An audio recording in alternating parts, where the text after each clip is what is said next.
একবার যদি সুবহানাল্লাহ বলো, একবার যদি আলহামদুলিল্লাহ বলো, আমার নূর নবীজি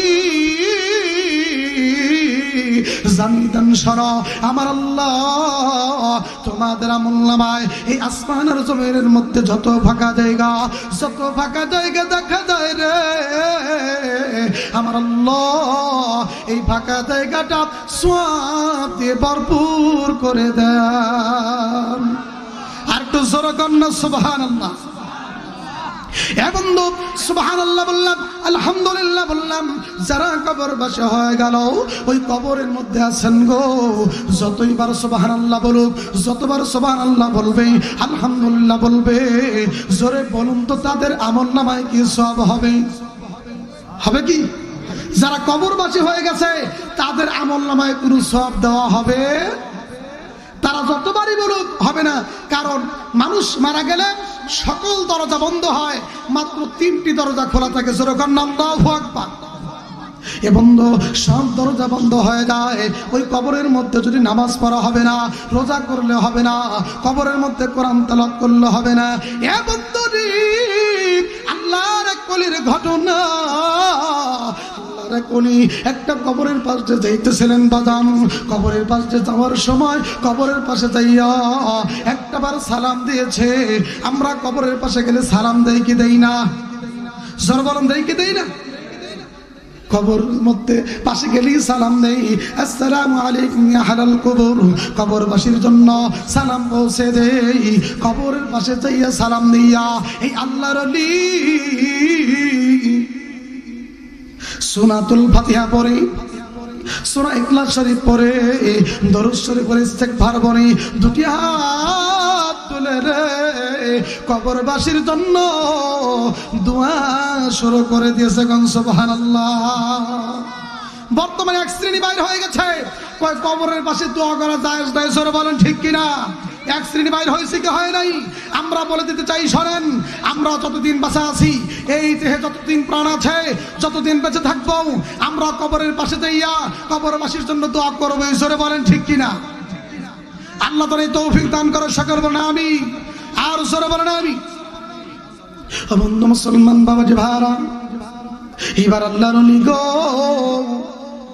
দোয়া যখন শেষ করে ফেললেন, দোয়া শেষ করার পরে, দোয়া শেষ করার সঙ্গে সঙ্গে এইবার তিনি দেখেন যে কোথা থেকে জানো আল্লাহর কোরআনের শব্দ ভেসে আসতেছে। বলেন সুবহানাল্লাহ।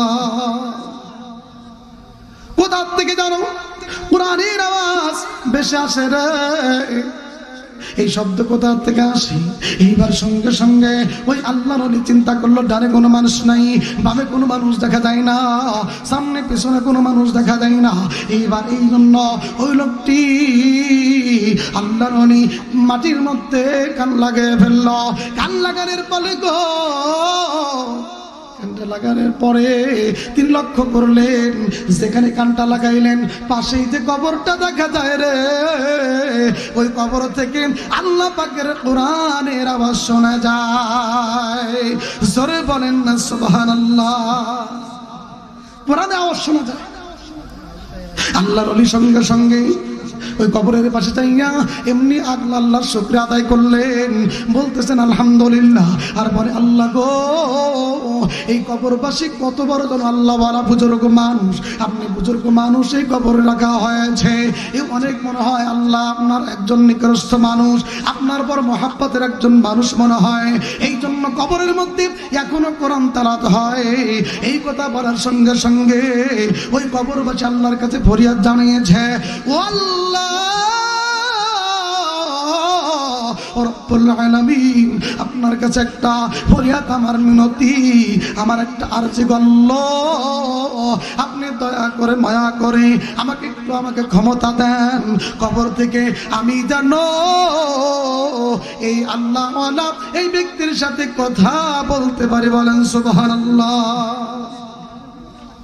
আল্লাহ রাব্বুল আলামিন ক্ষমতা দিয়ে দিলেন। ওই আল্লাহ বলা কবর ব্যক্তি কবর থেকে ডাকতে বললেন, ভাই গো, আপনাকেও আমি চিনতে পারি নাই, তবে একটা কথা আপনার কাছে জানতে চাই, একবার আপনি আলহামদুলিল্লাহ বলেছেন দুনিয়া থেকে, ওই যে কবরের উপর থেকে একবার আপনি আলহামদুলিল্লাহ বলেছেন, একবার আলহামদুলিল্লাহ বলেছেন বাজান, আপনি দয়া করে ওই আলহামদুলিল্লাহর সবটা আমাকে দিয়ে দেন। আলহামদুলিল্লাহর সবটা আমাকে দিয়ে দিলে ওই সবের বিনিময় হয়তো আল্লাহ চাহে তো আমি আল্লাহর জান্নাতি মেহমান হয়ে যাব। জোরে কন্যা সুবহান।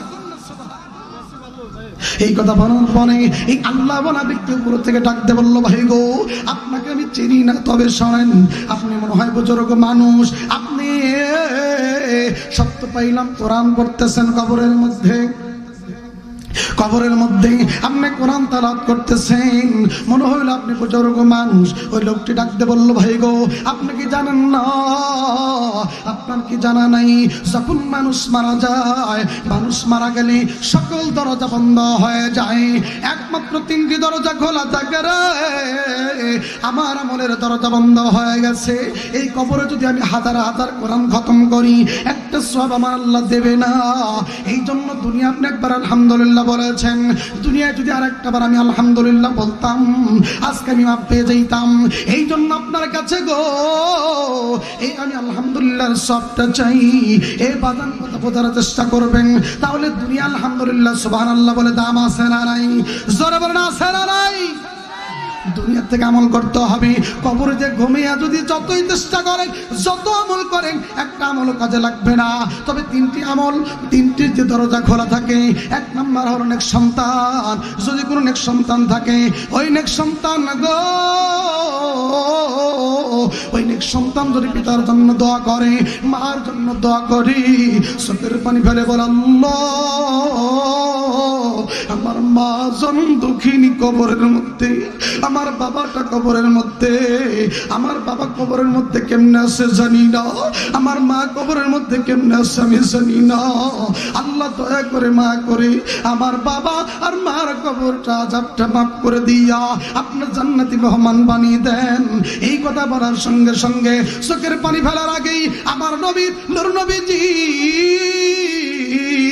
ডাক দিয়ে জানিয়ে দেন, মানুষের দুনিয়া তুমি যখন আমার ওই আল্লাহ পাকের কোরআন তেলাওয়াত করিয়া রব্বির রহমহুমা কামা রব্বায়ানি সগীরা বলিয়া যখন তুমি দোয়া করলা, চোখের পানি পড়ার আগে আমার আল্লাহ তোমার জীবনের গুনাহ মাফ করিয়া, তোমার পিতামাতার জীবনের গুনাহ মাফ করিয়া কবরটা জান্নাতের বাগান বানিয়ে দেন। জোরে বলেন সুবহানাল্লাহ। আমি এখানেই আমার বক্তব্য টানছি।